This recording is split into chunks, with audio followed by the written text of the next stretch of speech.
Hello besties, welcome to our channel. तो आज सकाल होता जोरी वर्षा, फिर भी आम कॉलेज पलैलु कारण दीदी थिला एग्जाम। तो से पलैला एग्जाम देवाक मोर पलि आसती क्लास को।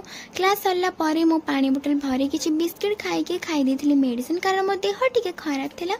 तो कॉलेज रू आम पलि आसलु एग्जाम सरला पर बहुत जोरे आमको भोक होता। तो आम पलैलु गोटे दुकान को सेठी जाइए खाइलु इडली काकेरा और किसी तरकारी।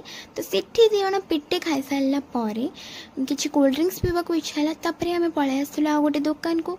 मुझे खोजी स्प्राइट किंतु से दुकानी स्प्राइट नाला।